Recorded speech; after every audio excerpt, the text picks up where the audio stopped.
Hello ഹബീബുകളെ, എന്തൊക്കെയാണ് വിശേഷം? നമ്മളിപ്പോൾ ഒന്ന് വന്നിട്ടുള്ളത് നമ്മുടെ തൊട്ടടുത്ത് തന്നെയുള്ള കാന്തമ്പാറ വെള്ളച്ചാട്ടം കാണാനാട്ടോ. ഇവിടുത്തെ കുറച്ച് കാഴ്ചകൾ കണ്ടാലോ? ഇറങ്ങുന്ന വഴിയിൽ തന്നെ ചുവരെഴുത്ത് കൊണ്ട് അതിമനോഹരമായ ഒരു കുഞ്ഞു കുടിലുണ്ട്. വീണ്ടും താഴേക്ക് നമുക്ക് ഇറങ്ങി ചെല്ലാൻ പറ്റുന്ന നല്ല അടിപൊളിയായിട്ടുള്ള ഒരു ലൊക്കേഷനാണ് കേട്ടോ. ഫോട്ടോഷൂട്ടിനും അതുപോലെ വീഡിയോ ആൽബം അങ്ങനത്തെ പറ്റിയ നല്ലൊരു സൈലൻ്റ് ആയിട്ടുള്ളൊരു ഏരിയ ആണ് കേട്ടോ അത്.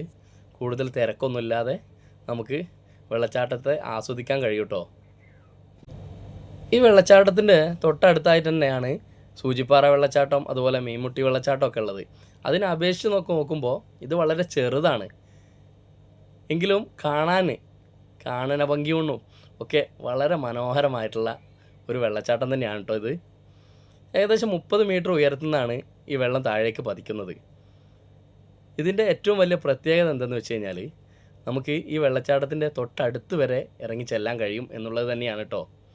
നമുക്ക് ഫാമിലി മൊത്തമൊക്കെ എൻ്റർടൈൻമെൻറ്റ് ചെയ്യാൻ പറ്റിയ നല്ല അടിപൊളി ഒരു ലൊക്കേഷനാണ് കേട്ടോ ഇത്. ഞാനും വന്നിട്ടുള്ളത് ഫാമിലിയും കൂടെ തന്നെയാണ് കേട്ടോ ഞാനും എത്തിയിട്ടുള്ളത്. വർഷങ്ങൾക്ക് മുമ്പ് വന്ന് കണ്ടിട്ടുണ്ട്, എങ്കിലും ഓരോ വരവ് വരുമ്പോഴും നമുക്കൊരു വല്ലാത്തൊരു ഫീലാണ്. ഒരു കുഞ്ഞു മഴയൊക്കെ കഴിഞ്ഞ് ആ കോടമഞ്ഞ് ഇങ്ങനെ മൂടി വരുമ്പോൾ ആഹാ, അത് പറഞ്ഞറിയിക്കാൻ പറ്റാത്തൊരു ഫീല് തന്നെയാണ് കേട്ടോ.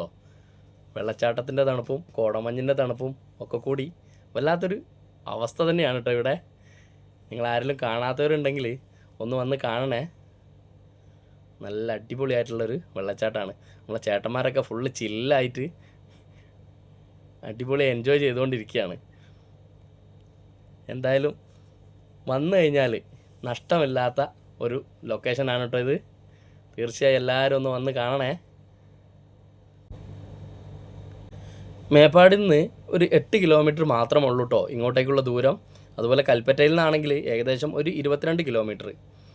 അതുപോലെ ഇതിൻ്റെ സന്ദർശന സമയം എന്ന് വെച്ച് കഴിഞ്ഞാൽ രാവിലെ 9 മണി മുതൽ വൈകിട്ട് 4:30 വരെയാണ് കേട്ടോ. അതുപോലെ ഇതിൻ്റെ പ്രവേശന ഫീസ് ആണെങ്കിൽ 40 രൂപ മാത്രമേ ഉള്ളൂ കേട്ടോ. അതുപോലെ നമുക്കിവിടെ സന്ദർശിക്കാൻ പറ്റിയ ഏറ്റവും ബെറ്റർ ടൈം ഒക്ടോബർ മുതൽ ഒരു മെയ് മാസം വരെയാണ് കേട്ടോ. മെയ് മാസം കഴിഞ്ഞ് കഴിഞ്ഞാൽ ജൂണിലൊക്കെ ഏകദേശം നല്ല മഴ പിടിക്കുന്നതുകൊണ്ട് ഇവിടെ മിക്കവാറും ക്ലോസ് ആവാൻ ചാൻസ് ഉണ്ട്. അതുപോലെ നമുക്ക് പാർക്കിങ്ങിനും ഒക്കെ നല്ലൊരു സ്പേസ് തന്നെ ഇവിടെ ഉണ്ട് കേട്ടോ. അതുപോലെ വെള്ളച്ചാട്ടത്തിലെ കുളിയൊക്കെ കഴിഞ്ഞാൽ ഫ്രഷപ്പ് ആവാനുള്ള ഏരിയയും കൂടി ഉണ്ട്. തിരിച്ചു വരുമ്പോഴുള്ള ഈ കാഴ്ചയും അതിമനോഹരമാണ് കേട്ടോ. കോടമഞ്ഞിൽ മൂടിക്കിടക്കുന്ന കാപ്പിത്തോട്ടവും കുരുമുളക് തോട്ടവും ഒക്കെ. അപ്പോൾ ഇത്രയൊക്കെ ഉള്ളൂ. വീഡിയോ കണ്ട് ഇഷ്ടപ്പെട്ട ലൈക്ക് ചെയ്ത് ഷെയർ ചെയ്ത് സപ്പോർട്ട് ചെയ്ത് കൂടെ